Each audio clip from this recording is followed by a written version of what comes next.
Hello and welcome to Designer Discussions with Jason, Miriam, and Maria. Today we are talking about marketing updates for 2024. Welcome to Designer Discussions podcast with Miriam, Maria, and Jason. Tune in each week where we discuss marketing, PR, and business advice for design professionals. Hey guys, so a lot's been changing lately. I want to keep you up to date on what we're seeing out there, just so that you have a good overview on what some of the changes are, where you should be spending your time, and what you should be spending your money on.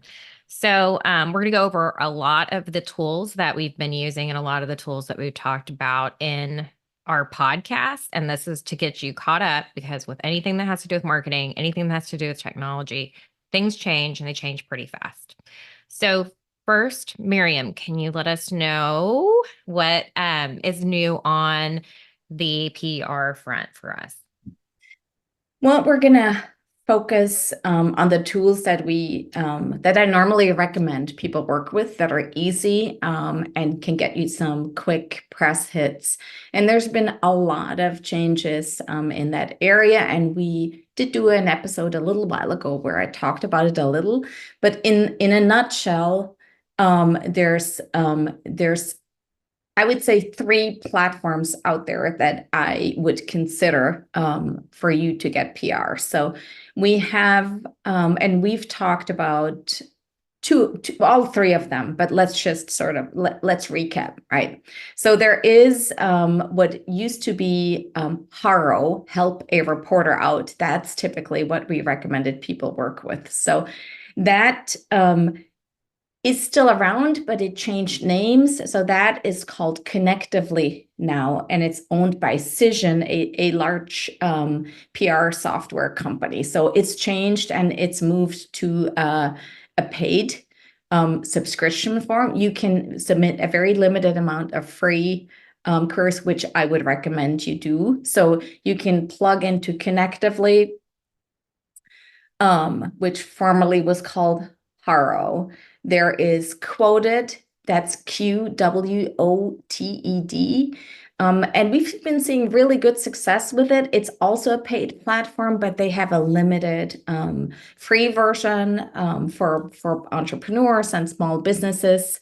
And we've seen really good success. And it's a very professional, it's a very super easy platform, much more sophisticated than Connectively, actually. So definitely check out Quoted. And then, because with all the changes, all the PR world was sort of in turmoil a little bit. And actually, the guy who was the founder of HARO originally, he got so many requests and complaints about people not liking the change in the HARO platform that he restarted his own service, which is exactly the way HARO used to be, but now it is called Source of Sources, SOS. And we can link to all of these different platforms in the show notes as well.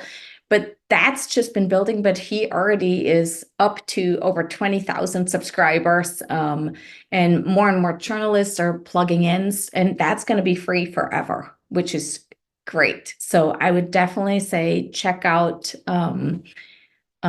Source of Sources and just watch how it's growing. So those are the 3 services that I think we should be using. The big thing to know, and this is the talk all over PR right now, is either do not use AI or use it in a smart way. So when these queries come in, I understand it's work, right? You have to take time, you have to come up with your input, and it's very tempting to just plug it into chat and say, chat GPT, answer this question for me. The problem is, if you do that, you are going to get blacklisted either from the platform or from the journalists. So the way to success in PR, and it's always been like this, but it just has been highlighted through all the changes that have been happening with AI making it so easy to come up with answers. But you need to write original answers. Like you need to make them personal. They need to be different from everything else that's out there.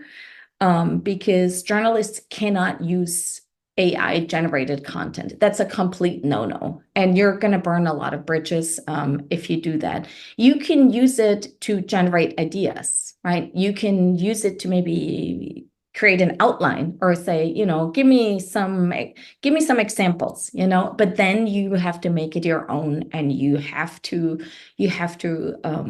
write your own content. That's the number one thing. And it all goes back to, public relations is about the relationship. So it's about the original content that people contribute, and it's about building relationships with the right journalists. And that can actually happen through any of these three services. Once they know you and they like you, they like the content that you bring, you can build it that way. But if in any way you pitch, always try to build rapport with the person. Journalists are not, they're real people, so treat them like real people, and be respectful and be helpful. That's really it. All right, so these are some things that can help you on the technology front. Number one, Midjourney, which is still producing the best AI generated images, now has a version called Alpha that gets you off of the Discord platform and helps you to easily produce images. It's just so much more organized, so much more streamlined. You really have to give it less input and you still get a high quality result. One of the things I actually really love about the Midjourney Alpha is that it has a search bar over on the right-hand side, and you can search the platform for additional images and ideas and topics.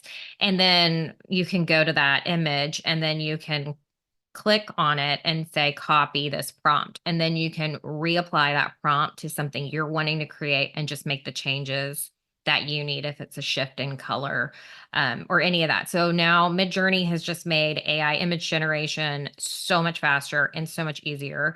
And the entry point into using it and getting what you need is much lower than it was in the past. So if you haven't tried Midjourney, now's the time to try it. Number two, ChatGPT. I love ChatGPT for writing and improving brand voice and all that stuff. So if you were paying for ChatGPT back last fall so that you could have access to all the newest bells and whistles, you do not need to be paying for it anymore. They released a couple of months ago 4. I think it's not 0, but like the letter. And that version rolled out, and they basically gave everyone access to all of the platform information and stuff you need, like the GPTs, the ability to share a thread. All of that stuff is currently available for a free version. Unless you are wanting to just have the absolute newest thing roll out and you're using it an enormous amount, don't pay for it anymore. You don't need it. Just trust me on this one. Check it out. The third thing that I have for you guys is that Facebook, the icon that is running on your phone, the Instagram that you are running on your phone, those are technically Apple platform apps. Apple has now begun enforcing the 30% commission that is paid to them through use of their devices and their app store. Since it has a monopoly and an exclusivity with the iPhones, what it's requesting is that even if you want to run an Instagram or a Facebook ad, or when you're on your phone, you want to click boost this post, 30% of what you're paying is actually going to Apple, and it's not going to increase your ad spend. So if you do want to create any kind of post boost or you want to run an ad, you should be using your web-based browser to use the business suite and set that up. So make your money go further. Don't use your phone as the purchasing platform. Use a web-based browser. So Jason, what do you have for us? What is new on the front of digital marketing? So on the marketing side, I'll tie in what you were talking about on the AI front. We've been hearing a lot about how SEO is dying, and that's not true. It just SEO is evolving. So even with AI and you using Chat GPT and all these other platforms opening up their own search engine, you still have to search with AI. So SEO is just evolving to all those other platforms. So when you're on Chat GPT and you're looking for information, they're just shifting to when the AI finds the information, your site is one of the information is found from. So that's how SEO is actually evolving, not dying. I would also say with AI, it's actually entering into everything that we do in terms of paid ads, Google AdWords, social media ads. I would say if you use AI, make sure you know what you're doing because you can waste a lot of money. If you use AI, make sure you're using it in a sense that you know the top keywords that are driving traffic, that the AI knows your local area. So you're not getting leads from, if you're in the Chicago area, you're getting leads from Florida or Baltimore or any other areas not in your locale. So make sure if you are using AI on the ad side that it's in tune to what your business offer and what you are doing, or you will waste a lot of money. And also AI on the social media side, there's been a lot of companies using AI in terms of generating social media. That's had the adverse effect in terms of a lot of engagement dropping. And that's because you still have to personalize a lot of this information. AI is great, but still to stand out from the noise in the crowd, you have to personalize a lot of your content. And so AI is a great tool. Remember, it's just a tool. Don't use it as a handicap or a crutch to do all of your work.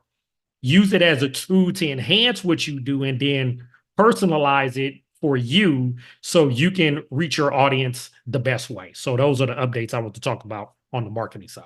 And Jason, just to go along with your SEO, I don't know if anybody else has noticed this, but if you search for something, you're going to get a Reddit and a Quora thread earlier on in your feed than has ever been before. So I do think SEO is heavily weighting content and platforms that only have human generated content. So I think the heavier your AI content is on your website or any of those areas, you're going to be buried more so than if you're showing up in more organic human interaction locations. So I do think that Reddit and the Quora requests showing up so early on in the feed these days is very interesting. I don't know how to apply it yet, but I think it's super interesting to see that change and see how that's going to play out. And another bit of news, we are going to be publishing our episode on our 3-year anniversary. And we are super excited to say that we are stubborn and delusional enough to keep this thing going for 3 years. And if you've enjoyed any of this, please, for our birthday, would you mind leaving us a review or a question or a comment so that we can interact with you and produce more content that you'll enjoy? Did you know it takes 17 to 20 touch points before your potential clients recognize who you are? Is your business the one that they find first when they are looking? If not, there's a solution. The Designer Discussions Academy membership with your Designer Discussions podcast hosts are your personal coaches. With weekly live sessions, an exclusive community, practical resources, and expert guidance, we're here to simplify your marketing and boost your business. Sign up at designerdiscussions.com or follow the link in the show notes. We hope you've enjoyed this episode of Designer Discussions and all of the helpful information. Subscribe to our podcast, leave us a review, and share it with your friends. We look forward to having you back next week. For more information on the podcast and the marketing studio, visit designerdiscussions.com and follow us on social media.